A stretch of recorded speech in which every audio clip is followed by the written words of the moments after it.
제 이름은 최봉철입니다. 올해 69살이 되었어요. 오늘은 제 어린 시절 이야기를 들려드리려고 해요. 어쩌면 여러분께 조금이나마 도움이 될 수 있을까 싶어서요. 제 인생을 돌아보면 많은 일들이 있었지만 그중 가장 기억에 남는 건 어린 시절이에요. 그때의 일들이 제 삶을 어떻게든 이끌어왔기 때문이죠. 저는 1945년 서울의 한 구석진 동네에서 태어났습니다. 그 당시만 해도 서울은 지금처럼 번화하지 않았어요. 집집마다 마당이 있었고 골목길은 좁고 구불구불해서 아이들 놀기엔 그만이었죠. 우리 집은 큰 집은 아니었지만 따뜻한 분위기의 집이었어요. 부모님은 제가 태어날 때까지도 어렵게 살아가고 있었지만 집안에서는 서로 의지하며 살았던 기억이 나요. 저희 부모님은 어려운 시절을 보내셨죠. 아버지는 철물점에서 일하셨고 어머니는 집안일을 하시며 저와 동생을 돌보셨습니다. 아버지께서는 항상 집에서 일하시다가 저녁 무렵에 돌아오시면 제게 무슨 일이 있었는지 물어보셨고 어머니는 저와 동생에게 늘 사랑을 주셨지만 집안일에 바빠서 저희에게 집중할 시간이 많지 않으셨죠. 그래도 그리운 건 어머니의 부드러운 손길과 항상 따뜻한 밥을 차려주시는 모습이에요. 어린 시절, 저는 밥 한 끼에도 행복을 느꼈던 기억이 나요. 그 시절에는 외식은 꿈도 꿀 수 없는 일이었거든요. 항상 집에서 먹는 밥이 가장 맛있었어요. 제게는 한 명의 동생이 있었습니다. 동생은 저보다 3살 어렸어요. 우리는 항상 함께 놀았죠. 물론 가끔은 싸우기도 했지만 그럴 때마다 어머니는 저희 둘을 앉혀놓고 서로 이해하고 화해하라고 말씀하셨어요. 어머니는 어떤 일이든 항상 우릴 이해해 주시고 그렇게 사랑으로 감싸주셨죠.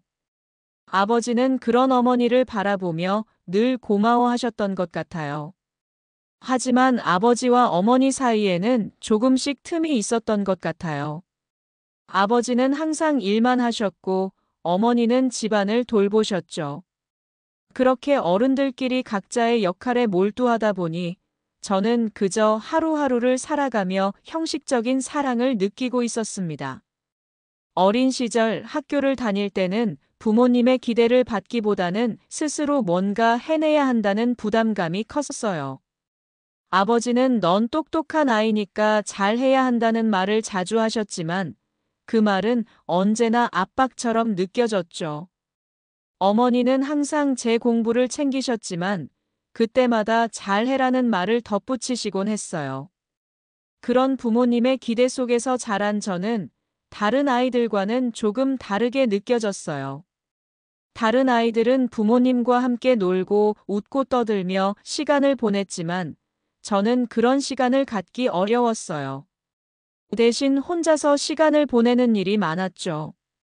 어린 시절, 저는 자주 동네 공원에 가서 혼자 놀곤 했어요. 부모님은 바쁘셨기 때문에 공원에서 부모님과 함께 시간을 보내는 일은 드물었어요. 봄이 오면 공원에 피어나는 꽃들을 보며 혼자 즐거워했고, 여름에는 나무 그늘 아래서 시원한 바람을 맞으며 시간을 보냈어요.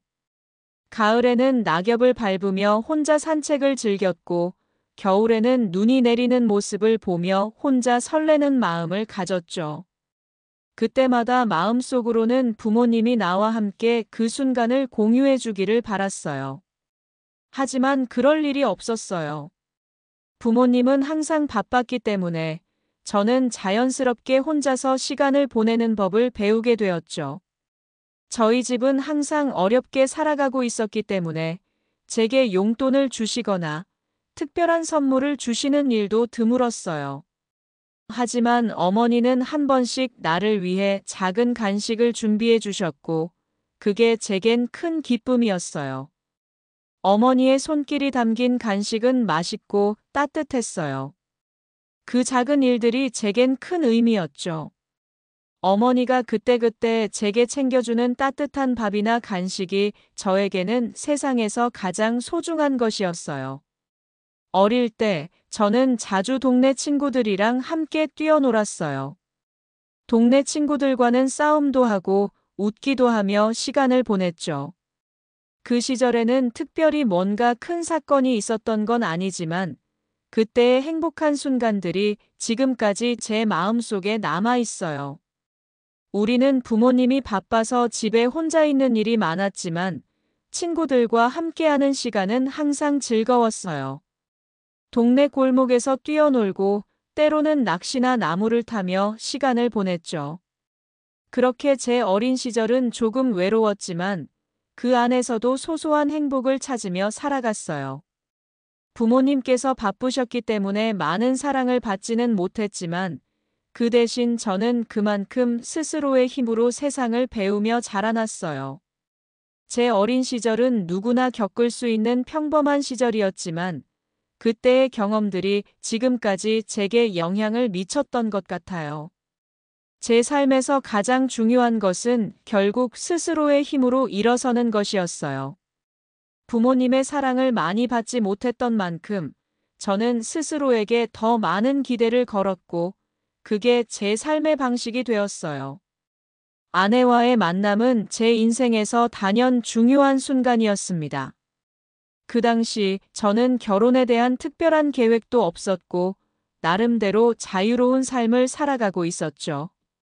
매일 같은 일상이 반복되는 가운데 결혼이란 것이 어떤 느낌인지조차 제대로 알지 못했던 시기였어요. 그러던 중 그날의 만남은 마치 운명처럼 찾아왔습니다. 그날은 봄이 막 지나고 여름의 시작을 알리는 어느 무더운 날이었어요. 저는 평소처럼 퇴근 후 집으로 돌아가는 길에 우연히 들른 작은 카페에서 그녀를 만났습니다. 나는 그날 무작정 카페에 앉아 있었다고 할까요? 그날 기분이 어쩐지 우울하고 혼자만의 시간이 필요하다는 생각이 들었거든요. 그래서 문을 열고 들어갔을 때 벽에 걸린 그림들 사이로 나를 맞이한 건 그 작은 카페의 따스한 분위기였습니다. 그녀는 처음 보았을 때 도저히 내 눈을 뗄 수 없을 만큼 눈에 띄는 사람은 아니었어요. 하지만 그날 그녀와 나눈 짧은 대화 속에서 우리는 서로에게서 느낄 수 있는 특별한 뭔가를 발견했습니다. 나는 그저 커피를 마시고 책을 읽는 한 여성을 우연히 만난 거라고 생각했지만 그녀는 내게 그 어떤 평범한 여성이 아니었어요. 우리가 나눈 첫 번째 대화는 단순한 일상적인 질문들이었지만 그 속에서 어느새 자연스럽게 서로를 이해하게 되었습니다. 처음 만난 날, 우리는 서로 모르는 사람끼리 짧은 대화를 나누는 것처럼 느껴졌지만 이상하게도 내게는 편안하고 익숙한 기분이 들었습니다. 그녀가 다소 내성적이고 부드러운 성격을 가지고 있다는 걸 그날 처음 알게 되었습니다. 대화가 이어지면서 나는 그녀가 보여주는 진지하고 성실한 태도에 깊은 인상을 받았죠. 그리고 그 당시에 나는 그녀의 모습에서 그 어떤 안도감도 또 위로를 받을 수 있을 것 같다는 느낌을 받았습니다. 그 이후 우리는 몇 번 더 카페에서 마주쳤고 자연스럽게 연락을 주고받으며 만남을 이어갔습니다. 서로의 취미나 일상적인 이야기들이 점차 더 깊고 의미 있는 대화로 발전했고 그럴 때마다 내가 그녀에게 끌려갔습니다. 그 후 몇 번의 만남을 통해 우리는 서로에게 더 많이 의지하게 되었고 가까워졌습니다. 몇 달이 지나 어느 날 저녁 우리는 처음으로 영화관에 가게 되었습니다. 그날 우리는 평소에 좋아했던 장르의 영화를 고르고 팝콘을 나누어 먹으며 영화의 재미있는 장면에 웃기도 하고 감동적인 장면에서는 함께 눈물을 흘렸습니다. 그때 나는 처음으로 결혼에 대한 생각을 하기 시작했어요. 그녀와 함께 있는 시간이 나에게 큰 위안이 되었고 그동안 느끼지 못했던 안정감과 편안함을 느꼈습니다. 그럼에도 나는 여전히 결혼이라는 결정을 쉽게 내릴 수 없었죠. 내가 결혼을 하고 그녀와 함께 가정을 꾸릴 수 있을까? 그리고 그 삶은 정말 내가 원하는 삶일까? 이런 의문들이 들었지만 그녀와 함께 있는 시간이 너무 소중하고 자연스러웠기에 나는 결혼을 진지하게 고민하게 되었습니다. 어느 날 우리는 한적한 공원에서 산책을 하고 있었고 그때 그녀가 말을 꺼냈습니다. 봉철 씨, 나는 사실 지금이 결혼할 때라고 생각해요. 당신도 그런 생각을 해본 적이 있나요? 그 말을 들은 나는 순간 당황했지만 그 속에는 오랜 시간 동안 준비해온 고백이 담겨 있다는 것을 느꼈습니다. 나 역시 그녀와 함께하는 시간이 너무 좋았고 그때서야 나는 결혼이라는 길을 함께 가고 싶다는 마음이 확고해졌어요. 그날 이후 우리는 결혼을 결심하게 되었고 둘만의 작은 결혼식을 준비하기 시작했습니다. 결혼식은 크게 치르지 않았습니다. 가족과 가까운 친구들만 초대하여 소박하게 진행한 결혼식에서 나는 마음속 깊은 곳에서 우러나오는 행복을 느꼈습니다. 그녀와 내가 함께하는 이 순간이 마치 모든 것이 완벽하게 맞아떨어지는 것 같은 느낌을 주었어요. 그 순간 나는 결혼이라는 게 단순히 법적인 절차가 아니라 두 사람이 함께 나누는 삶의 결단임을 비로소 알게 되었습니다.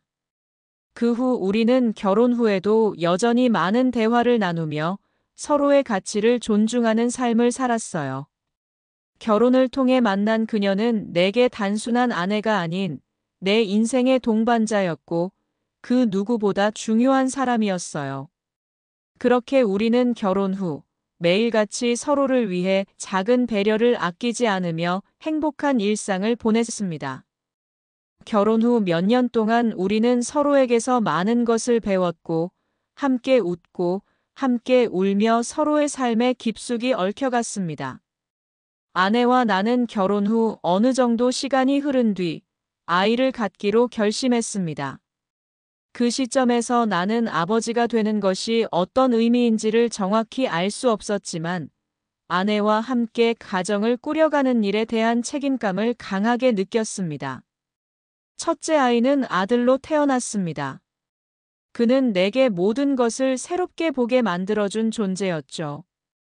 아내와 나는 이 아이를 어떻게 키워야 할지 몰랐지만 모든 순간을 소중하게 느꼈고 그 작은 손톱만한 아기가 내 손에 쥐어졌을 때의 그 느낌은 지금도 잊을 수 없습니다.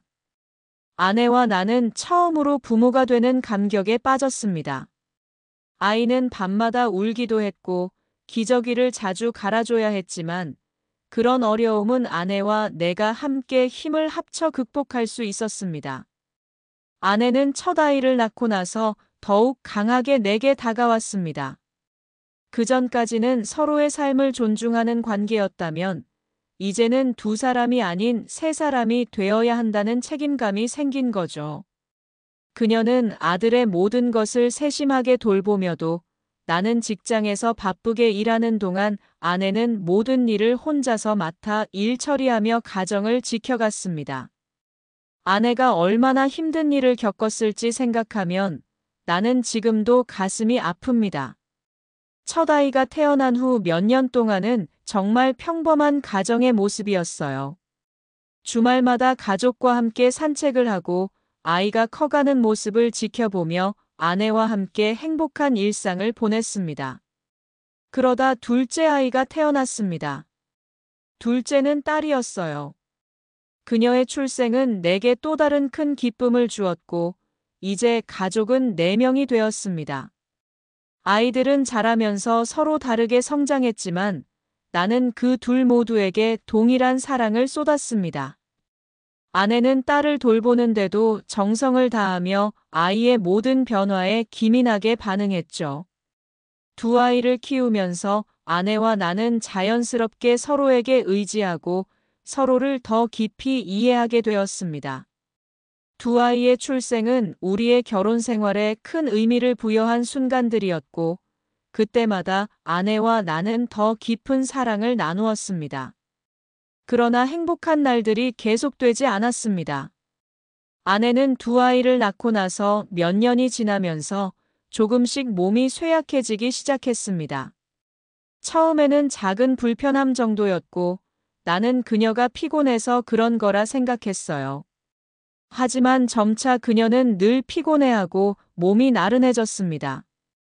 결국 아내는 병원을 찾게 되었고 그곳에서 의사는 그녀에게 심각한 병을 진단해 주었습니다. 의사는 처음에는 병명이 무엇인지 제대로 알려주지 않았지만 시간이 지나면서 그 병의 정체는 점점 명확해졌습니다. 아내는 암에 걸린 것이었어요. 처음에는 믿기지 않았습니다. 어떻게 그렇게 건강하고 밝은 사람이 그런 병에 걸릴 수 있냐고 스스로에게 되물었죠. 나는 혼자서 무척 당황했고 아내는 그 소식을 듣고는 울음을 터뜨렸습니다. 그녀는 처음에는 충격을 받았고 나도 그녀를 위로할 방법을 찾을 수 없었습니다. 그 후 우리는 병원에 자주 다니며 치료를 받았고 아내는 치료를 받으며 힘든 시간을 보냈습니다.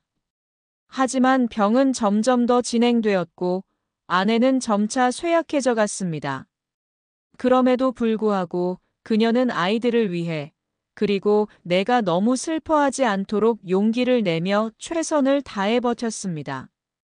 그동안 나는 아내가 건강해질 수 있도록 모든 방법을 동원하려 했습니다. 모든 병원과 전문가를 찾아가며 치료 방법을 찾았고 내 나름대로 아내에게 가장 좋은 치료를 제공해 주기 위해 노력했어요. 하지만 그때마다 아내의 상태는 점점 나빠졌습니다. 그녀는 몇 번의 수술과 치료를 받았지만 결국 그 병을 이겨내지 못했습니다. 마지막 날 아내는 병원 침대에서 내 손을 꼭 잡고 나를 바라보며 말했습니다. 봉철 씨, 우리 아이들 잘 부탁해요. 나는 이제 떠나지만 당신은 우리 아이들을 위해 힘내줘야 해요. 그 말은 나에게 깊은 상처로 남았습니다. 아내는 그렇게 조용히 세상을 떠났습니다. 나는 그 순간 전 세계가 멈춘 듯한 느낌을 받았어요. 아내가 떠나면서 모든 것이 뒤집어졌고 내 인생은 더 이상 예전처럼 평온할 수 없었습니다. 그녀의 죽음은 나에게 큰 충격이었고 나는 그녀를 잃은 슬픔을 어떻게든 견뎌내야 했습니다. 아이들 역시 어머니를 잃은 충격에 빠졌고 나는 그들이 아내의 죽음을 받아들이는데 도움을 주기 위해 더욱 노력해야 했습니다. 그녀의 죽음 이후로 나는 깊은 상실감을 안고 살아갔습니다. 아내가 없어진 집에서는 모든 것이 무너진 듯 했어요. 아이들은 어머니가 없다는 사실을 받아들이기 힘들어했고 나도 마찬가지였죠. 아내가 얼마나 내게 중요한 존재였는지, 그리고 그 빈자리가 얼마나 큰지 그때 처음으로 깨달았습니다. 자식들의 어린 시절은 내 인생에서 가장 빛나는 순간들이었고, 동시에 가장 힘들었던 시기이기도 했습니다. 첫째 아들이 태어났을 때의 감격은 아직도 생생하게 기억납니다. 아내와 나는 처음으로 부모가 된다는 사실에 설레며 두려움과 기쁨이 엇갈린 채 그 작은 생명을 맞이했습니다. 아내는 출산 후 회복하기도 전에 아이를 돌보느라 바빴고 나는 직장에 나가야 했기 때문에 밤마다 아이를 돌보는 일이 쉽지 않았습니다. 그러나 그런 어려움 속에서도 우리는 서로를 의지하며 힘을 합쳐 아이를 키웠습니다. 아들은 매우 건강하게 태어났습니다. 작은 손톱만한 몸으로 세상에 나왔을 때 나는 그가 얼마나 소중한 존재인지 새삼 깨달았습니다. 나는 아내에게 아들을 어떻게 돌봐야 할지 물었고 아내는 나에게 아이를 돌보는 여러 가지 방법을 차근차근 가르쳐 주었습니다. 아내는 아이가 울 때마다 자주 달래주었고 나는 그런 모습을 보며 점점 아버지로서의 책임감을 느꼈습니다. 아들은 항상 건강하게 자랐고 나는 그런 그를 지켜보는 일이 너무 행복했습니다. 아내는 출산 후에도 여전히 바쁜 일정을 소화하며 아이를 돌봤습니다. 내가 퇴근하고 나면 아내는 하루 종일 아이를 돌보느라 지쳐 있었지만 여전히 웃으며 나를 맞이해 주었습니다. 그때 나는 아내의 노고에 대해 깊이 감사하며 내가 할 수 있는 일을 최선을 다해 하려고 노력했어요. 퇴근 후에는 아내를 도와 아이를 씻기고 자장가를 불러주기도 했습니다. 나는 아내와 함께하는 시간이 정말 소중했고, 그 시간 속에서 나는 아이와의 관계를 더욱 깊이 이해할 수 있었습니다. 첫째 아들이 어린 시절을 보내는 동안 둘째 아이를 가지기로 결정했습니다. 아내는 아이가 2명으로 늘어나는 것에 대해 기뻐했지만 동시에 걱정도 많았죠. 하지만 우리는 이미 첫째 아이를 키우면서 겪은 경험이 있었기에 둘째 아이의 출산을 두려워하지 않았습니다.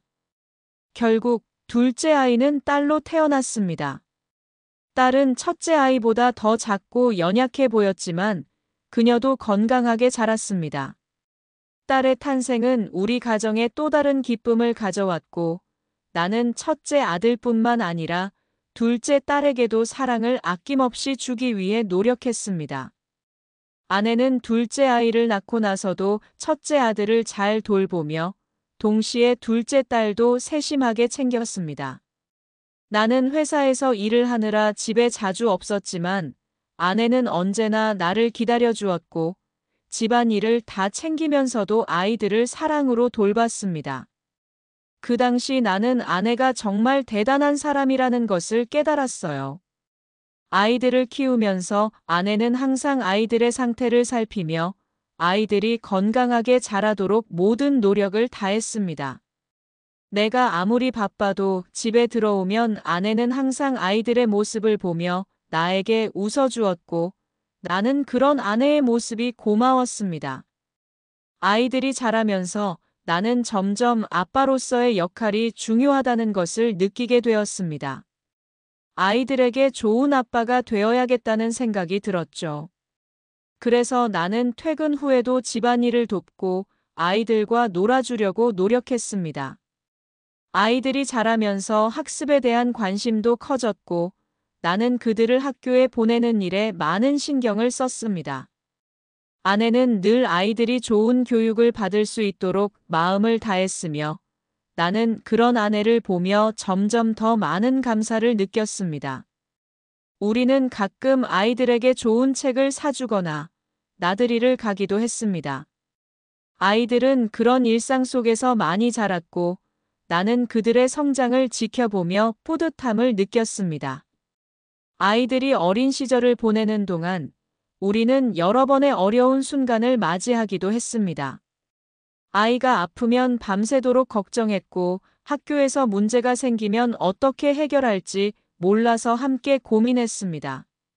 그러나 그런 어려움 속에서도 우리는 서로를 믿으며 잘 이겨냈습니다. 아내는 항상 침착하게 상황을 해결하려 했고 나는 그런 아내를 존경했습니다. 아이들이 학교에 다니고 나서도 우리는 여전히 서로의 도움을 주며 가정을 지켜나갔습니다. 아이들이 성장하면서 나는 점점 더 아버지로서의 책임감을 느꼈고 아이들을 위해 더 많은 시간을 할애하려 노력했습니다. 아이들의 어린 시절은 많은 행복과 고난을 동시에 안겨주었지만 그 모든 순간들이 나에게는 소중하고 의미 있었습니다. 자식들이 자라면서 나는 많은 것을 배웠고 그들과 함께한 시간은 내 인생에서 가장 큰 선물입니다. 아내와 나는 자식들을 키우면서 서로를 더욱 깊이 이해하게 되었고 그 과정 속에서 우리는 더 강한 유대감을 형성할 수 있었습니다. 아이들이 자라면서 나는 그들에게 좋은 본보기가 되어야겠다는 생각을 하게 되었고 그런 마음으로 하루하루를 살아갔습니다. 아이들이 학교에 다니면서 우리는 그들의 교육에 많은 신경을 썼고 그들이 좋은 성과를 내도록 도왔습니다. 그들은 점차 자라나면서 서로 다른 성격을 보였고 나는 그들의 성격에 맞게 다가가려고 노력했습니다. 첫째 아들은 독립적이고 자기 주장이 강한 편이었으며 둘째 딸은 다소 감정적이고 상냥한 성격을 지니고 있었습니다. 나는 그들에게 각자의 장점을 키울 수 있도록 도왔고, 그들이 사회에 나가서 자신감을 가지고 살아갈 수 있도록 격려했습니다. 아이들의 어린 시절은 나에게 많은 의미를 주었고, 그들과 함께한 시간은 내 인생에서 가장 값진 기억으로 남아 있습니다. 그 시절을 되돌아보면 나와 아내는 힘들기도 했지만 함께 아이들을 키우며 서로 의지하고 사랑하는 모습을 지켜보았기에 모든 어려움도 극복할 수 있었습니다. 자식들이 성장하고 독립해 나가는 과정은 내 인생에서 가장 복잡하고 혼란스러웠던 시기였으며, 동시에 내가 부모로서 가장 큰 책임감을 느낄 수 있었던 시기였습니다. 아이들이 자라면서 나는 그들의 변화를 지켜보았고, 그들의 성숙한 모습에 자랑스러움을 느꼈습니다. 그러나 그 과정에서 나 또한 많은 고민을 하게 되었고, 부모로서의 역할이 무엇인지를 새롭게 고민하게 되었습니다.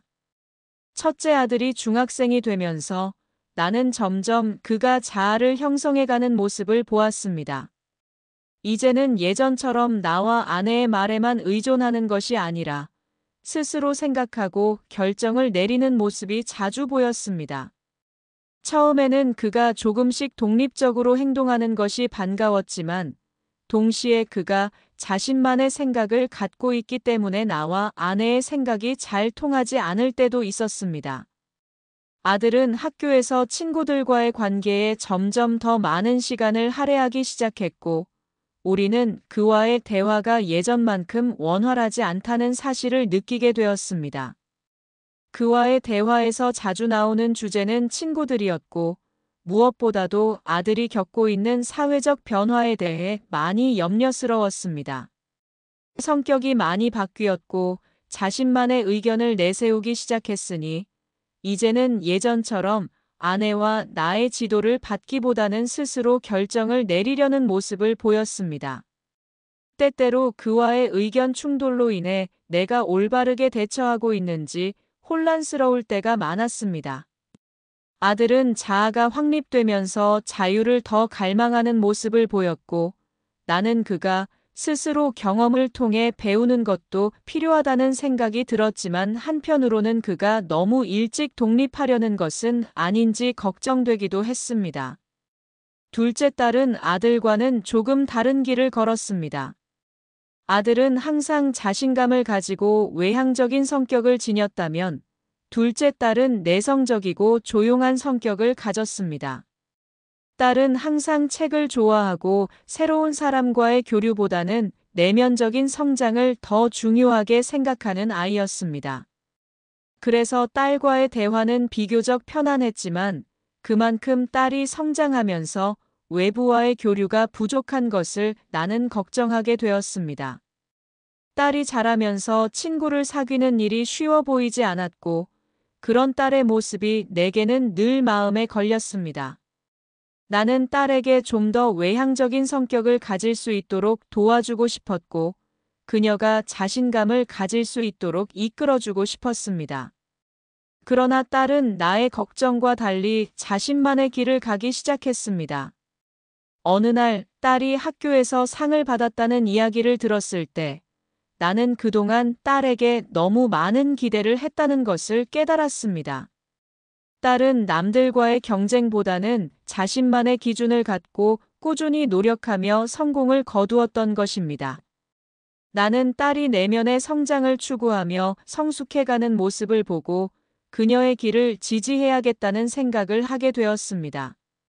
아들이 점차 외향적인 성격을 강하게 드러내는 반면, 딸은 그만큼 내성적인 성격을 고수하며 자신의 길을 걷고 있었고, 나는 그 사실에 큰 자부심을 느꼈습니다. 아이들이 성장하면서 나는 자연스럽게 부모로서의 역할을 조금씩 내려놓기 시작했습니다. 아들은 이미 고등학생이 되었고, 이제는 부모의 조언을 받기보다는 스스로 선택하고 결정하려는 성향을 보였습니다. 나는 그가 이제 성인이 되어가는 과정을 지켜보며 자식이 독립하는 과정에서 내가 해야 할 역할이 무엇인지 고민하게 되었습니다. 더 이상 그에게 지나치게 간섭하는 것보다는 그가 스스로의 선택에 대한 책임을 질 수 있도록 도와주는 것이 중요하다고 느꼈습니다. 첫째 아들이 대학을 진학하면서 그는 자신의 꿈을 위해 서울로 떠났습니다. 나는 처음에는 그가 집을 떠나는 것이 아쉽고 그리울 것 같아 걱정했지만 그는 자신이 원하는 대로 살아가야 한다는 결단을 내렸습니다. 아들은 이제 어른이 되어가고 있었고 나 역시 그가 독립하는 것을 막을 수는 없었습니다. 나는 아들이 독립적인 삶을 시작할 수 있도록 지지했지만 그가 때때로 힘든 순간을 겪을 때마다 걱정이 되었습니다. 그때마다 나는 그에게 마음을 열고 어려운 상황에 처했을 때는 언제든지 도와줄 준비가 되어 있다는 말을 해주곤 했습니다. 둘째 딸도 시간이 지나면서 대학에 진학하게 되었습니다. 그녀 역시 자신만의 길을 가겠다는 결단을 내리며 집을 떠났습니다. 나는 딸이 자기 자신을 잘 챙길 수 있을지 걱정되었지만 그녀는 나에게 언제나 독립적이고 책임감 있는 모습을 보였습니다. 딸이 대학 생활을 시작하고 첫 번째 방학을 맞았을 때 나는 딸의 성장과 독립을 느꼈고 그것이 얼마나 자랑스러운 일인지 깨닫게 되었습니다. 나는 딸이 독립적으로 살아가는 모습을 보며 내가 부모로서 무엇을 더 해줄 수 있을지 고민하게 되었습니다. 하지만 이제 그녀는 스스로 선택하고 결정하는 사람이었고 나의 역할은 그저 지지해주는 것이었습니다. 아이들이 독립하면서 나는 점점 더 내 삶을 돌아보게 되었습니다. 그동안 나는 자식들을 위해 모든 시간을 쏟으며 살아왔지만 이제 그들이 자신만의 길을 걷기 시작했기 때문에 나는 이제 내 삶을 다시 정리할 시간이 필요하다는 생각이 들었습니다. 나는 가끔씩 그들에게 연락을 하며 그들이 잘 지내고 있는지 확인했지만 더 이상 그들에게 과도하게 간섭하거나 지나치게 걱정할 필요는 없다는 것을 깨달았습니다. 아이들이 성장하고 독립하는 과정은 나에게 큰 변화였고 동시에 내가 부모로서 어떤 존재인지를 새롭게 정의할 수 있는 기회였습니다. 이제 나는 더 이상 그들에게 모든 것을 해줄 수 없지만 그들이 삶에서 겪는 어려움과 도전을 지켜보며 내가 할 수 있는 것은 그들이 선택한 길을 지지하고 응원하는 것뿐이라는 것을 알게 되었습니다. 그들은 이제 성인으로서 자신만의 삶을 살아가고 있으며 나는 그들이 어떤 선택을 하든 그들이 행복하길 바라는 마음만이었습니다. 자식들이 성장하고 독립한 이후 제 삶은 점차적으로 고독해지기 시작했어요. 처음에는 아이들이 집을 떠나면서 조금 쓸쓸한 마음이 들었지만 시간이 지나면서 그 고독은 점점 더 깊어졌고 저는 그것을 어떻게든 해결해야 한다는 생각이 들었어요. 그러나 자식들의 무관심은 제 예상보다 더 깊숙이 저를 괴롭혔어요. 그들은 점점 더 저에게 먼 존재가 되어갔고 저는 그들의 삶에 더 이상 중요한 존재가 아닌 듯 느껴졌어요. 아내가 세상을 떠난 후 저에게는 그 누구도 의지할 사람이 없었어요. 그때부터 저는 점점 더 홀로 남겨진 느낌을 받았어요. 아내가 살아있을 때는 가끔씩 대화를 나누며 서로의 고충을 털어놓을 수 있었지만 그녀가 떠나고 나서는 그런 편안한 대화조차도 할 수 없게 되었어요. 자식들이 집을 떠난 후 그들로부터 받는 연락도 점점 줄어들었고 처음에는 그것이 그저 바쁜 일상 때문이라 생각했지만 시간이 지나면서 저는 그들이 저를 더 이상 신경 쓰지 않는다는 사실을 느끼게 되었어요.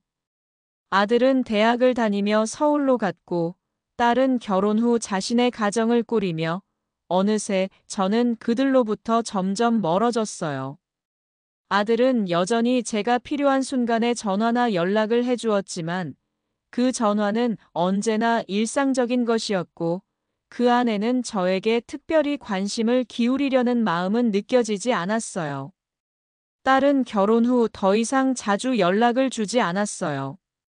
결혼이라는 새로운 삶의 장을 시작한 그녀에게 저는 이제 예전만큼 중요한 존재가 아닌 듯 느껴졌어요.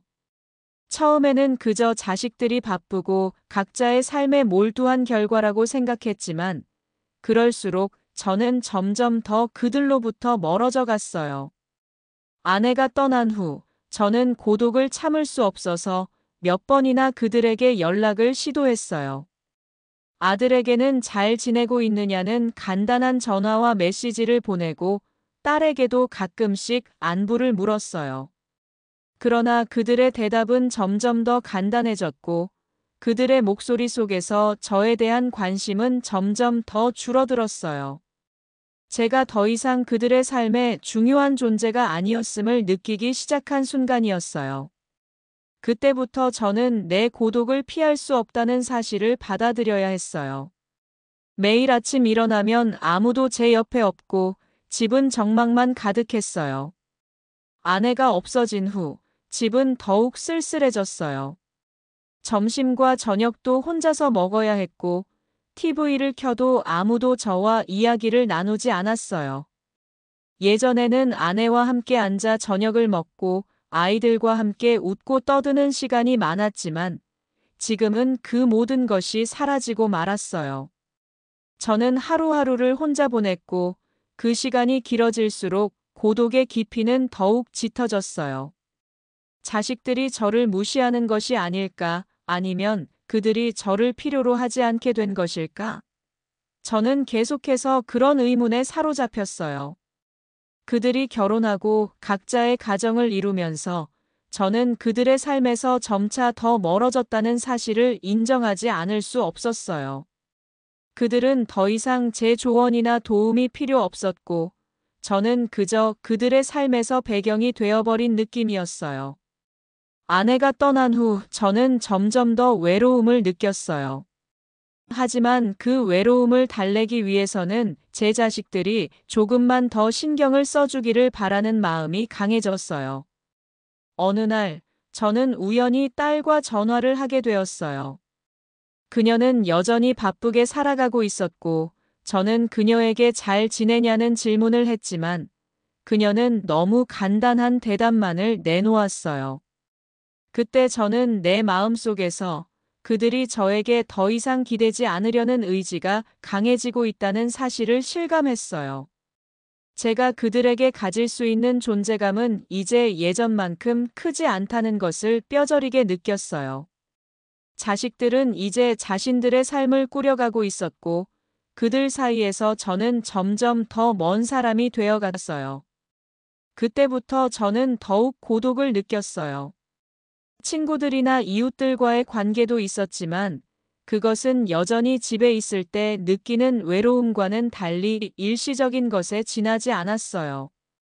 사람들과의 대화에서 그다지 감정적인 교류가 이루어지지 않으니 그들은 제 고독을 알지 못했어요. 저는 계속해서 마음속으로 자식들에게 좀 더 다가가고 싶었지만 그들이 저를 거리를 두는 것처럼 느껴져서 결국은 다시 혼자 지내기로 결심했어요. 그렇게 제 고독은 계속해서 깊어졌어요.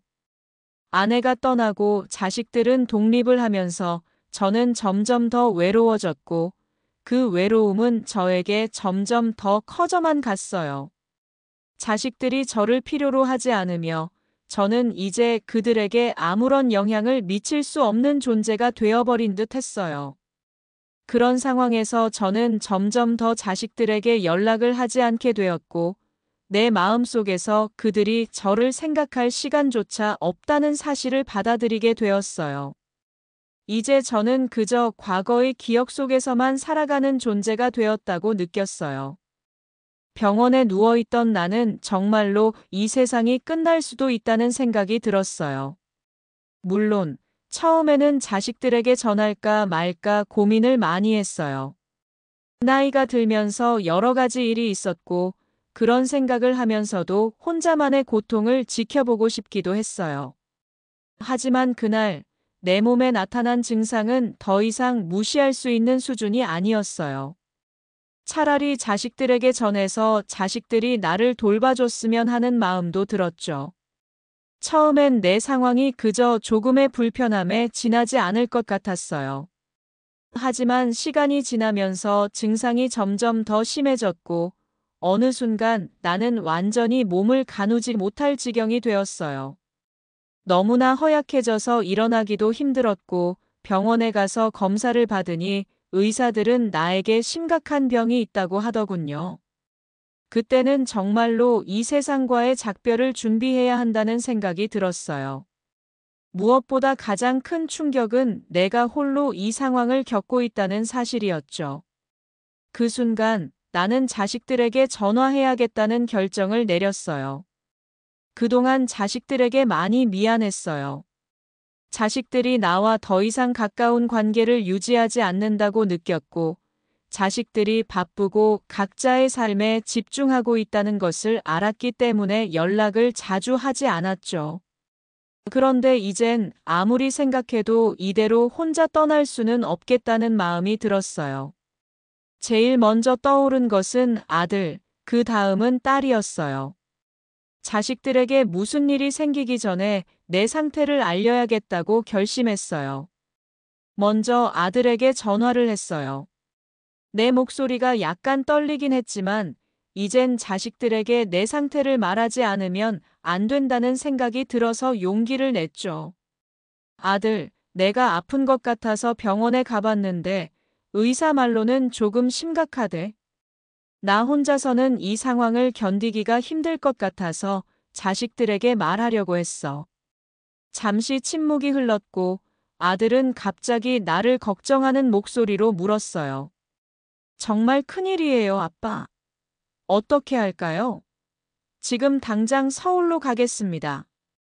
아들의 목소리에는 걱정과 불안이 섞여 있었고 그 순간 나는 알았어요. 아들이 나를 걱정해준다는 사실에 가슴이 먹먹했어요. 그동안 연락이 뜸했지만 자식들이 여전히 나를 걱정하고 있다는 게 느껴졌어요. 딸에게도 연락을 했어요.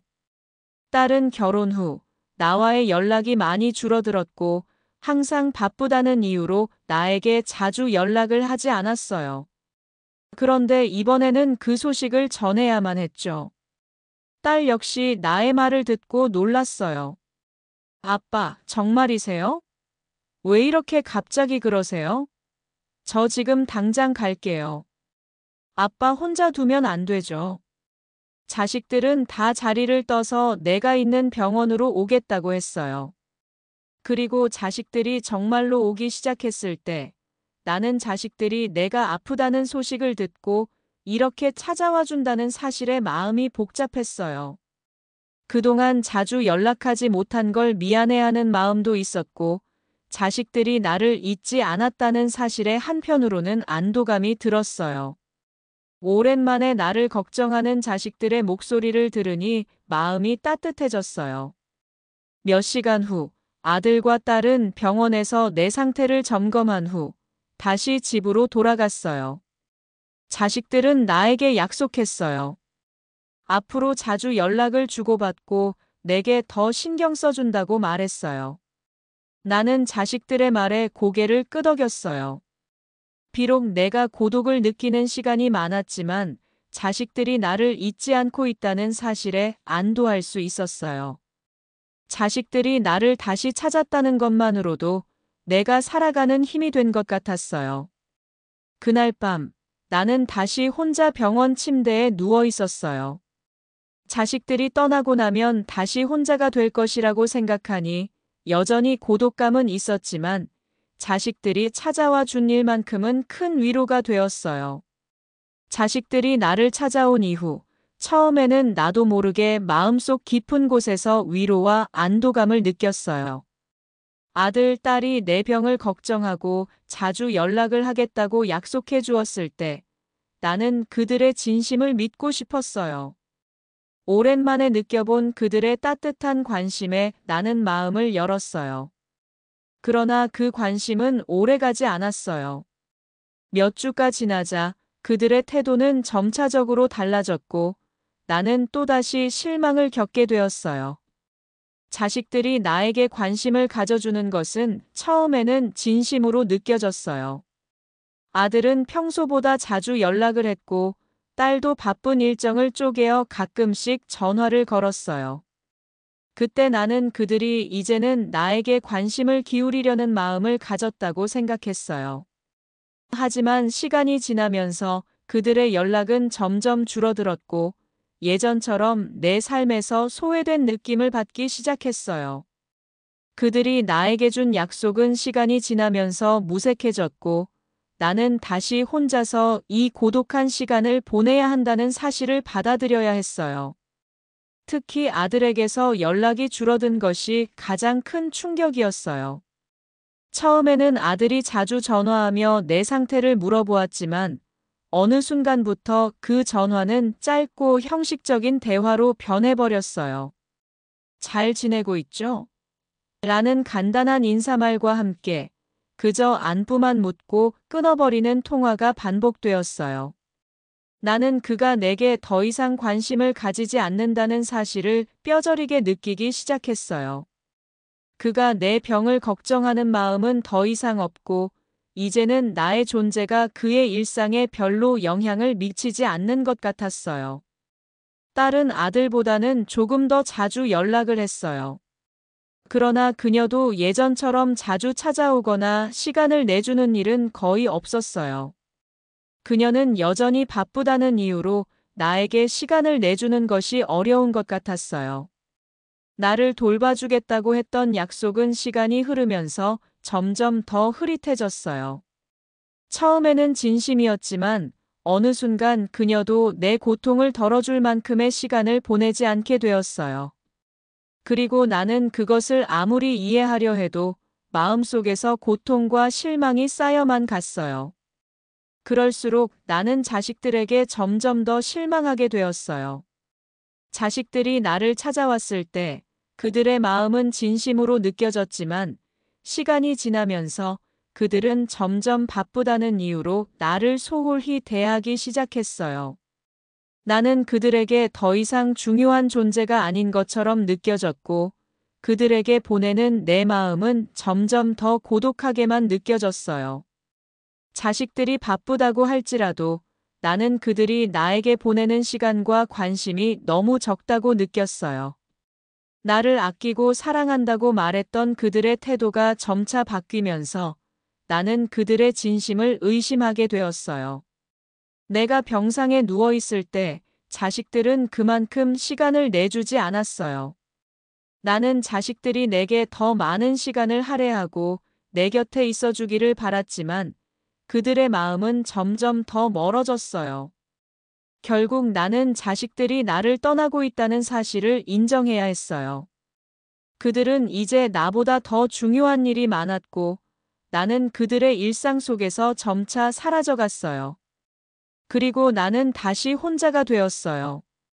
그들이 나에게 약속했던 것들이 모두 희미해졌고 나는 그들의 무관심 속에서 더 이상 기대할 것도 없다는 사실을 깨달았어요.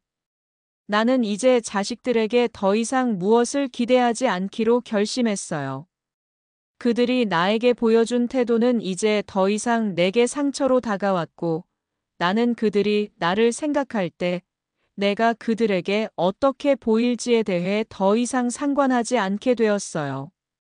자식들이 내 곁에 있다는 생각은 이제 나에게 큰 의미를 가지지 않았어요.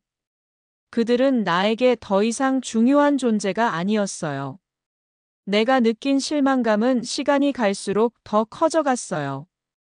아내가 떠난 후 나는 자식들에게 의지할 수 있을 거라고 생각했어요. 그러나 그들이 나를 떠나며 보여준 태도는 내가 생각했던 것과는 너무나 달랐어요. 자식들은 내가 아프다고 말했을 때 처음에는 그나마 조금 더 관심을 보였지만 시간이 지나면서 그들은 점점 더 멀어졌어요. 그들의 태도는 내가 기대했던 것보다 너무도 차가웠어요. 그들이 내게 관심을 기울이기 시작한 것은 잠깐의 일이었고 나는 결국 또다시 고독을 견뎌야 했어요. 그들의 태도 변화가 내게 큰 실망을 안겨주었어요. 내가 그들에게 주었던 사랑과 관심이 그들에겐 그렇게 큰 의미가 되지 않았다는 사실이 내 마음을 아프게 만들었어요. 그들이 나를 떠나고 나를 더 이상 신경 쓰지 않는 것 같았을 때 나는 자신이 얼마나 소외된 존재가 되어버렸는지 실감했어요. 나에게 남은 것은 고독과 외로움뿐이었어요. 그리고 나는 그 고독 속에서 자식들에게 바랐던 사랑과 관심을 더 이상 찾을 수 없다는 사실을 받아들여야 했어요. 자식들이 나를 찾아온 이후, 처음에는 나도 모르게 마음속 깊은 곳에서 위로와 안도감을 느꼈어요. 아들, 딸이 내 병을 걱정하고 자주 연락을 하겠다고 약속해 주었을 때 나는 그들의 진심을 믿고 싶었어요. 오랜만에 느껴본 그들의 따뜻한 관심에 나는 마음을 열었어요. 그러나 그 관심은 오래가지 않았어요. 몇 주가 지나자 자식들의 태도는 점차적으로 달라졌고 나는 또다시 실망을 겪게 되었어요. 자식들이 나에게 관심을 가져주는 것은 처음에는 진심으로 느껴졌어요. 아들은 평소보다 자주 연락을 했고 딸도 바쁜 일정을 쪼개어 가끔씩 전화를 걸었어요. 그때 나는 그들이 이제는 나에게 관심을 기울이려는 마음을 가졌다고 생각했어요. 하지만 시간이 지나면서 그들의 연락은 점점 줄어들었고 예전처럼 내 삶에서 소외된 느낌을 받기 시작했어요. 그들이 나에게 준 약속은 시간이 지나면서 무색해졌고 나는 다시 혼자서 이 고독한 시간을 보내야 한다는 사실을 받아들여야 했어요. 특히 아들에게서 연락이 줄어든 것이 가장 큰 충격이었어요. 처음에는 아들이 자주 전화하며 내 상태를 물어보았지만 어느 순간부터 그 전화는 짧고 형식적인 대화로 변해버렸어요. 잘 지내고 있죠? 라는 간단한 인사말과 함께 그저 안부만 묻고 끊어버리는 통화가 반복되었어요. 나는 그가 내게 더 이상 관심을 가지지 않는다는 사실을 뼈저리게 느끼기 시작했어요. 그가 내 병을 걱정하는 마음은 더 이상 없고 이제는 나의 존재가 그의 일상에 별로 영향을 미치지 않는 것 같았어요. 딸은 아들보다는 조금 더 자주 연락을 했어요. 그러나 그녀도 예전처럼 자주 찾아오거나 시간을 내주는 일은 거의 없었어요. 그녀는 여전히 바쁘다는 이유로 나에게 시간을 내주는 것이 어려운 것 같았어요. 나를 돌봐주겠다고 했던 약속은 시간이 흐르면서 점점 더 흐릿해졌어요. 처음에는 진심이었지만 어느 순간 그녀도 내 고통을 덜어줄 만큼의 시간을 보내지 않게 되었어요. 그리고 나는 그것을 아무리 이해하려 해도 마음속에서 고통과 실망이 쌓여만 갔어요. 그럴수록 나는 자식들에게 점점 더 실망하게 되었어요. 자식들이 나를 찾아왔을 때 그들의 마음은 진심으로 느껴졌지만 시간이 지나면서 그들은 점점 바쁘다는 이유로 나를 소홀히 대하기 시작했어요. 나는 그들에게 더 이상 중요한 존재가 아닌 것처럼 느껴졌고 그들에게 보내는 내 마음은 점점 더 고독하게만 느껴졌어요. 자식들이 바쁘다고 할지라도 나는 그들이 나에게 보내는 시간과 관심이 너무 적다고 느꼈어요. 나를 아끼고 사랑한다고 말했던 그들의 태도가 점차 바뀌면서 나는 그들의 진심을 의심하게 되었어요. 내가 병상에 누워 있을 때 자식들은 그만큼 시간을 내주지 않았어요. 나는 자식들이 내게 더 많은 시간을 할애하고 내 곁에 있어 주기를 바랐지만 그들의 마음은 점점 더 멀어졌어요. 결국 나는 자식들이 나를 떠나고 있다는 사실을 인정해야 했어요. 그들은 이제 나보다 더 중요한 일이 많았고 나는 그들의 일상 속에서 점차 사라져갔어요. 하지만 그런 상황 속에서도 막내는 달랐어요. 그녀는 다른 자식들과 달리 내가 아프다고 했을 때 나를 챙기기 위해 조금 더 많은 시간을 내주었어요. 막내는 나를 병원에 데려가기도 했고 주말마다 내 집에 찾아와 함께 시간을 보내곤 했어요. 그녀는 바쁜 일정을 쪼개어 나에게 방문해 주었고 나는 그럴 때마다 정말 고마웠어요. 자식들 중에 막내만큼은 나를 신경 써주려고 했고 나는 그 점에서 조금이나마 위안을 얻을 수 있었어요. 막내는 예전처럼 자주 찾아오지 못했지만 그녀의 관심과 노력은 나에게 큰 의미가 되었어요. 그럼에도 불구하고 다른 자식들은 여전히 멀어져 갔어요. 아들은 연락을 자주 하지 않았고 딸은 여전히 바쁘다는 이유로 내게 시간을 내주지 않았어요. 그들은 내 병이나 아픔에 대해서도 그다지 관심을 두지 않는 것 같았어요. 나는 점점 더 그들에게서 소외감을 느끼기 시작했어요. 자식들이 내게 약속했던 관심과 사랑은 점점 더 흐려졌고 나는 그들의 변화를 받아들여야 했어요. 막내를 제외한 자식들의 태도 변화는 나에게 실망감을 안겨주었어요. 내가 그들에게 바랐던 사랑과 관심은 이제 더 이상 내게 주어지지 않았어요.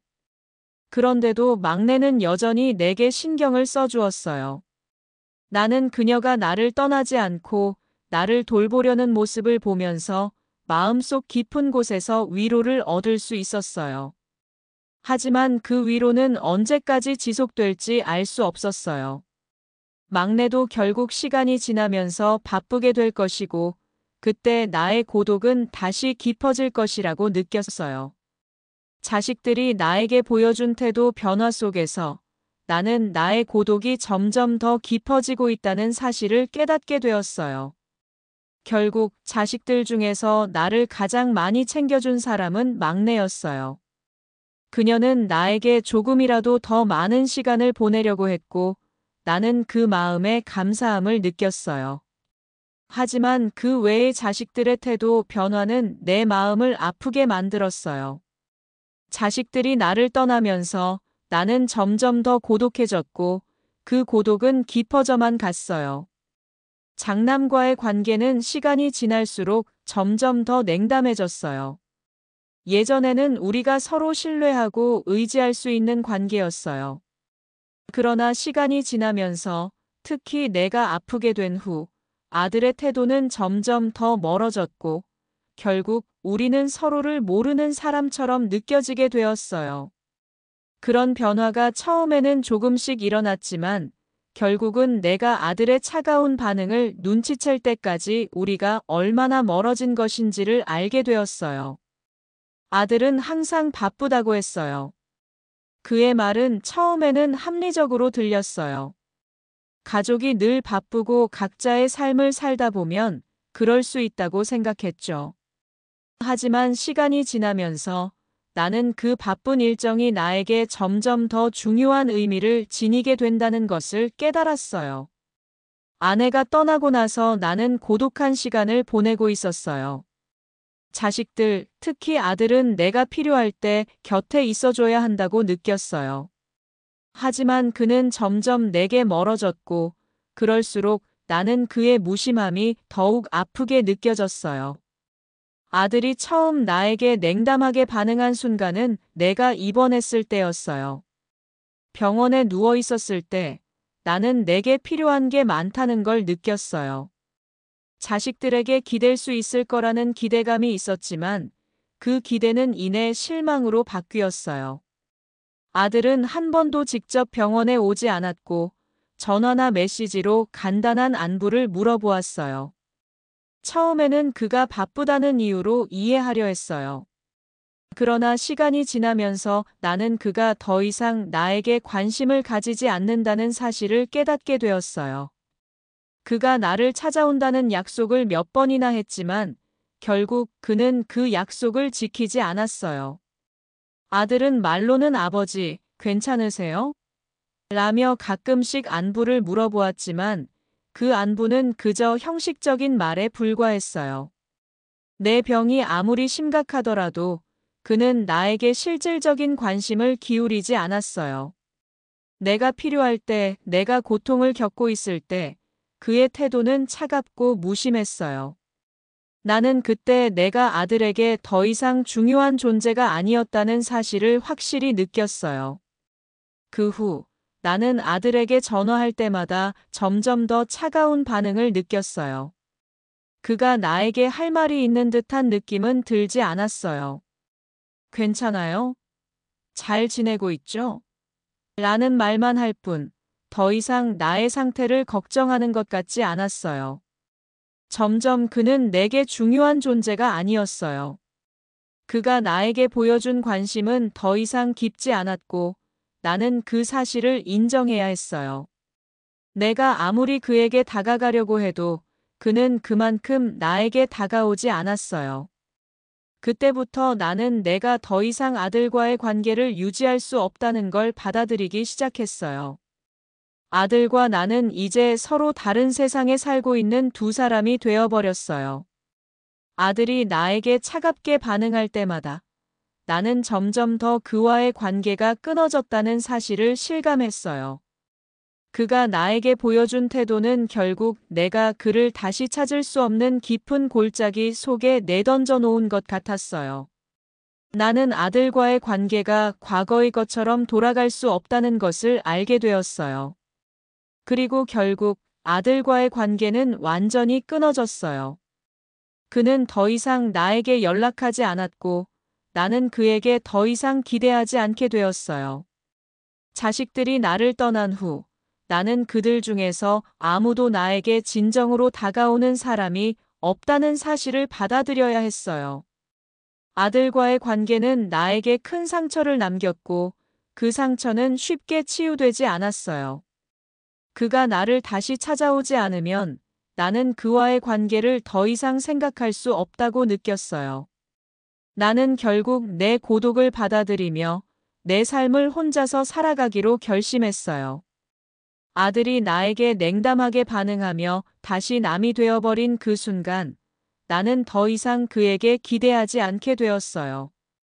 자식들이 나에게 돌아오지 않을 것이라 생각했을 때 나는 내 삶에서 그들의 자리를 차지할 수 없다고 느꼈어요.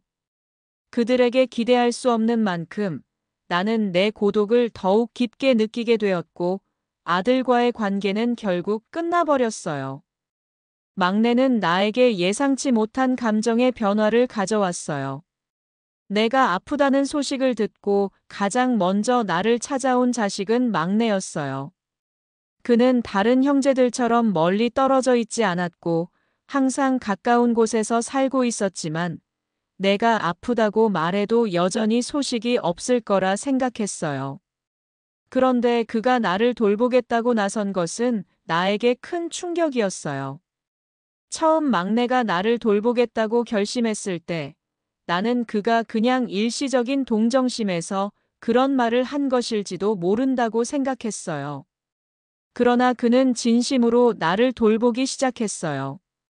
내가 병원에 입원했을 때 그는 매일같이 병원에 들러 나를 살펴보았어요.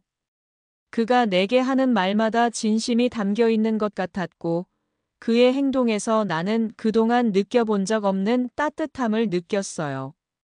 내가 막내의 돌봄을 받으면서 처음에는 마음이 복잡했어요. 나이를 먹고 병에 걸린 자신을 누군가가 돌본다는 것은 참 기묘한 일인 것 같았어요. 나는 늘 자식들에게 돌봐주기만 했고 그들이 필요할 때 언제든지 나서서 도와주었어요. 그런데 이제 내가 그들에게 의존해야 하는 상황이 된 거였어요. 그것도 막내에게. 나는 막내에게 뭔가 미안한 마음이 들었어요. 그동안 내가 그를 챙기지 않았고 그의 삶에 그렇게 깊이 관여하지 않았던 것 같았어요. 그는 어렸을 때부터 항상 작은 것을 잘 챙기고 성실하게 살았지만 내가 그에게 무엇을 해주지 않았다는 생각이 들었어요. 그 미안한 마음이 가슴속에서 자꾸만 떠올랐어요. 그렇지만 막내는 그런 내 마음을 알았는지 나에게 무언가 부담을 주지 않았어요. 그는 항상 나를 편안하게 해주려고 했고 내가 필요로 하는 것들을 미리 준비해 두었어요. 나는 그런 그의 모습에서 그동안 내가 그를 어떻게 대했는지를 떠올리게 되었어요. 내가 자식들에게 어떤 부모였는지를 되돌아보게 되었고 그런 생각이 내 마음 속에서 더욱 복잡하게 얽혔어요. 막내는 나를 돌보며 나의 부족함을 채워주는 것 같았어요. 그가 나에게 하는 작은 배려 하나하나가 내 마음에 큰 영향을 미쳤어요. 내가 아프다는 이유로 그가 내 곁에 있다는 사실은 나에게 큰 위로였고, 그만큼 나는 막내에게 감사한 마음을 느끼게 되었어요. 하지만 그 감사한 마음 속에는 또 다른 감정이 섞여 있었어요. 그가 나를 돌보는 동안 나는 어느 순간 내가 너무 외로웠다는 사실을 깨달았어요. 아내가 세상을 떠난 뒤 나는 계속해서 혼자였고 자식들은 나를 멀리하는 것 같았어요. 그러다가 막내가 나를 돌보면서 나는 다시 사람들과의 연결을 느끼게 되었어요. 막내의 관심과 사랑이 나에게 돌아오는 것은 오랜만에 느껴보는 감정이었어요. 그런데 그 감정이 처음에는 좋은 것 같다가도 어느 순간 나는 그것이 나에게 부담이 되는 것은 아닌지 걱정하게 되었어요. 내가 너무 의존하는 것이 아닐까, 아니면 그에게 너무 많은 것을 요구하고 있는 것은 아닐까 하는 불안감이 자꾸만 찾아왔어요. 그런데도 나는 막내가 내 곁에 있다는 사실이 위로가 되었어요. 그가 나를 돌보는 모습에서 나는 사랑을 느꼈고, 그것이 나에게 큰 힘이 되었다는 것을 알게 되었어요. 막내는 나에게 나쁜 감정을 드러내지 않았고, 나는 그가 나를 돌보는 동안 점점 더 그에게 의지하게 되었어요. 그가 나를 돌보는 방식은 정말 섬세하고 배려 깊었어요. 그는 내가 어떤 것이 필요할 때마다 정확히 그것을 해주었어요. 나의 상태를 살피며 매일같이 챙겨주었고, 나는 그가 나에게 하는 모든 일에 대해 감사하게 되었어요. 그렇게 막내가 나를 돌보는 동안 나는 점점 더 그에게 마음을 열게 되었어요. 내가 얼마나 외로웠는지, 또 내가 자식들에게 얼마나 의지하고 싶었는지를 점차적으로 깨달았어요. 그의 존재가 내 삶에서 얼마나 큰 의미를 가지게 되었는지를 알게 되었어요. 나는 그의 돌봄 속에서 나의 과거와 그동안의 삶을 돌아보게 되었고, 그를 통해 나는 내 자신을 다시 한번 들여다보게 되었어요. 막내는 내가 아프다는 소식에 그만큼 내 곁에 와준 사람으로서 나에게 참 많은 것을 느끼게 해준 사람이었어요. 하지만 그 과정에서 내 마음속의 복잡한 감정들은 여전히 해결되지 않았어요. 내가 그렇게 의존적인 존재가 되어버린 것이 그에게 부담이 아닐까? 내가 너무 의존하지 않도록 해야 하는 것은 아닌지, 그가 나를 돌보는 것에 대해 지치지 않을까 하는 걱정들이 계속해서 떠오르기도 했어요. 나는 그가 나에게 하는 모든 것에 대해 감사하면서도 동시에 내게 다가오는 그 사랑을 잘 받아들이는 것이 어렵다고 느껴졌어요. 막내가 나를 돌보는 동안 나는 그가 나를 사랑한다는 것을 알았고, 그 사랑을 더 이상 외면하지 않기로 결심했어요. 그럼에도 불구하고 나는 그 사랑을 어떻게 받아들여야 할지 몰랐어요. 결국 막내의 돌봄은 나에게 큰 변화를 가져왔어요. 그가 나를 돌봐주는 동안 나는 내가 그에게 기대는 것에 대한 두려움을 이겨내고 그와의 관계를 새롭게 만들어 갔어요. 그가 나를 돌보는 동안 나는 점점 더 그에게 감정적으로 의지하게 되었고, 그와의 관계에서 나는 진심으로 감사하며 사랑을 느끼게 되었어요. 막내는 내게 그동안 잃어버렸던 사랑과 따뜻함을 되찾아준 사람 같았어요. 막내에게 유산을 전하기로 결심한 것은 내 삶에서 가장 중요한 결정 중 하나였어요. 아내가 세상을 떠난 후 자식들이 모두 각자의 길을 걸어가면서 나는 점점 더 고독을 느꼈어요. 그러던 중 막내가 나를 돌보겠다고 나선 일이 나에게 큰 영향을 미쳤어요.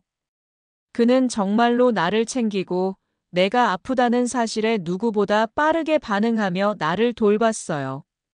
그의 무관심 없이 언제나 내 곁에서 나를 살펴준 그의 모습은 나에게 깊은 감동을 주었어요. 막내는 나의 건강 상태를 살펴보는 것만이 아니라 일상적인 작은 일들까지 신경 써 주었어요. 병원에 가는 것도, 약을 챙겨주는 것도, 하루하루가 힘든 나를 조금이라도 편안하게 해주려고 애쓰는 모습이 너무 고마웠어요.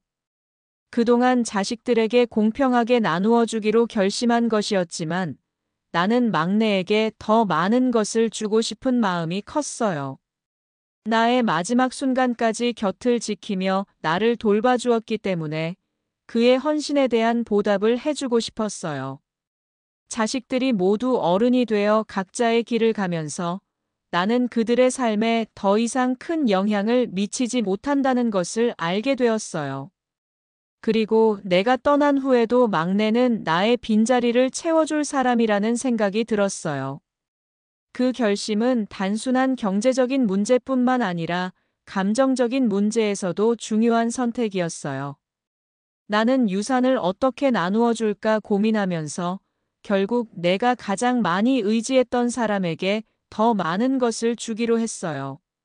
막내는 그동안 나의 곁을 지키면서 내 마음속에서 제일 중요한 자리가 되었어요. 그리고 딸의 헌신에 대한 보답으로 나는 딸에게 더 많은 것을 남기기로 결심했어요. 물론 내가 유산을 전할 때 자식들에게 어떤 반응이 올지 알 수 없었어요. 자식들이 모두 다 성인이 되었고 이제는 각자의 삶을 꾸리고 있던 상황에서 내가 어떤 결정을 내리면 아들이 어떻게 받아들일지 걱정스러웠어요. 그러나 나는 아들의 반응을 떠나서 내가 정말로 내 마음속에서 결정한 것이기에 그렇게 하기로 마음먹었어요.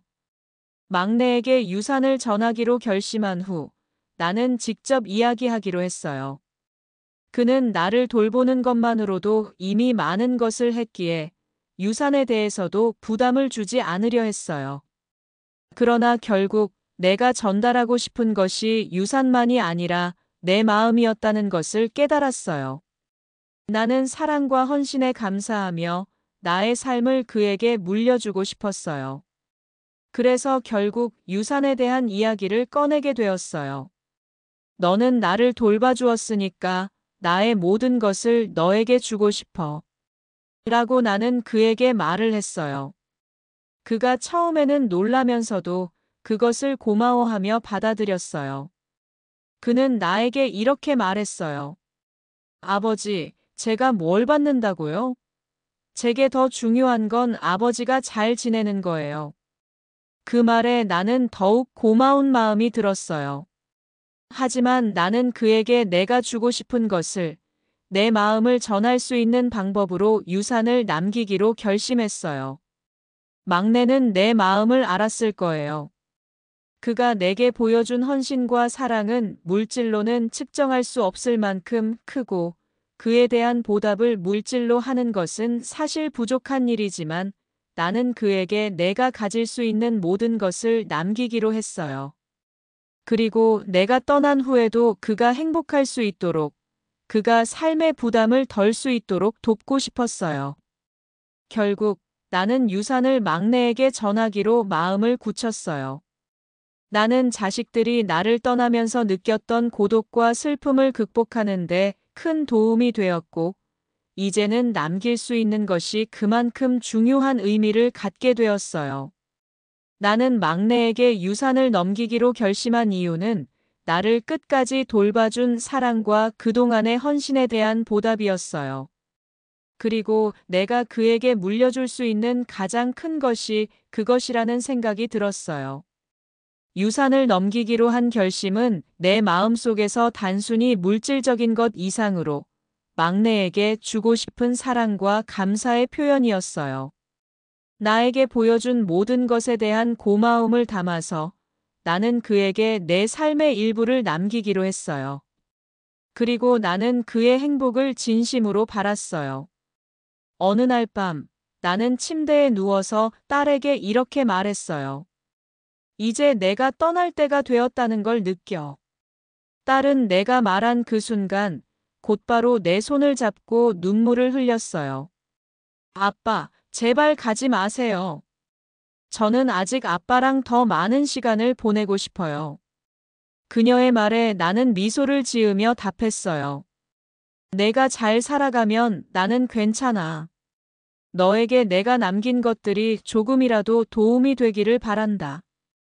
딸은 내 말을 들으며 고개를 끄덕였고 나는 딸의 손을 더욱 꽉 잡았어요. 따뜻한 손끝에서 나는 이제 모든 고통이 사라지는 기분이 들었어요. 내 삶은 이렇게 끝날 것이고 딸이 내게 보여준 사랑을 기억하며 떠날 수 있다는 것만으로도 나는 충분히 행복했어요. 마지막으로 나는 딸에게 하나의 부탁을 했어요. 내가 떠난 후에는 슬퍼하지 말고 웃으면서 살아가. 내가 너를 믿고 있어. 딸은 내 말을 듣고 고개를 숙였어요. 그 순간 나는 딸이 더 이상 내 곁에서 슬퍼하지 않고 자신만의 길을 걸어가기를 바랐어요. 죽음을 기다리는 이 시간 동안 나는 이미 내 삶을 모두 살아온 기분이었고, 이제 그 마지막 순간이 다가오는 걸 느꼈어요. 이제는 내가 그녀에게 아무것도 남기지 않더라도 그녀가 잘 살아가기를 바라는 마음만이 남았어요. 저의 이야기 속에 담긴 감정들과 생각들이 여러분에게 조금이라도 닿았기를 바랍니다. 때로는 삶이 우리에게 어려운 선택을 강요하고 우리는 그 선택을 맞닥뜨리며 고독과 슬픔을 겪기도 합니다. 그러나 그 속에서 결국 진정한 사랑과 가족의 의미를 찾게 되는 과정을 여러분과 함께 나누게 되어 큰 기쁨이었습니다. 이 이야기는 단지 한 사람의 이야기일 뿐이지만 그 안에는 누구나 공감할 수 있는 보편적인 진리들이 숨어 있습니다. 우리는 모두 각자의 삶을 살아가고 있지만 결국 우리를 이해하고 사랑하는 사람들과 함께하는 시간이 가장 소중하다는 것을 깨닫게 됩니다. 그 어떤 것보다 중요한 건 우리가 서로에게 어떤 존재가 되어주는지에 관한 것입니다. 이 이야기 속의 주인공은 고독과 아픔 속에서 딸과의 관계를 회복하며 마지막 순간에 진정한 행복을 느꼈습니다.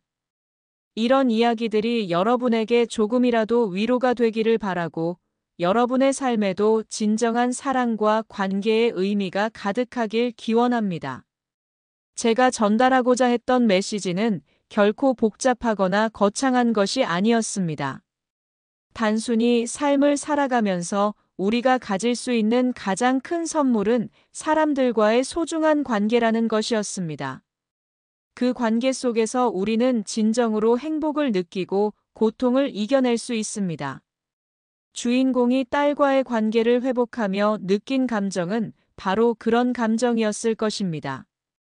이 이야기를 통해 여러분도 자신이 사랑하는 사람들과 더 가까워지고 서로의 마음을 나누는 소중한 시간을 보내기를 바랍니다. 세상의 모든 끝은 새로운 시작을 의미한다고 합니다. 저는 이 이야기를 마무리하며 이제 더 이상 주인공의 이야기 속에만 살아가고 있다는 생각이 듭니다. 하지만 그와 동시에 주인공의 삶에서 나눈 감정들이 이 이야기를 읽은 여러분과 연결되었기를 바랍니다. 제 이야기가 여러분에게 작은 위로가 되었다면 그것이 제게는 가장 큰 기쁨입니다. 끝으로 여러분이 이 글을 읽으며 조금이라도 웃음을 짓고 혹은 마음속에서 위로를 찾았기를 바랍니다. 우리가 겪는 아픔은 끝내 지나가고 남는 것은 서로에 대한 사랑과 소중한 기억들입니다. 이 이야기가 여러분에게 그런 기억을 남길 수 있었다면 그것만으로도 저는 만족합니다. 저의 이야기를 함께 해주셔서 정말 감사합니다. 이제 각자의 길을 걸어가며 세상 속에서 사랑을 나누고 행복한 순간들을 만들어 가시길 진심으로 바랍니다. 여러분이 어디에 있든 어떤 삶을 살고 있든 그 삶 속에서 주인공이 되어주시기 바랍니다. 그리고 그 주인공은 늘 자신과 가까운 사람들과의 관계 속에서 진정한 의미를 찾을 수 있을 것입니다.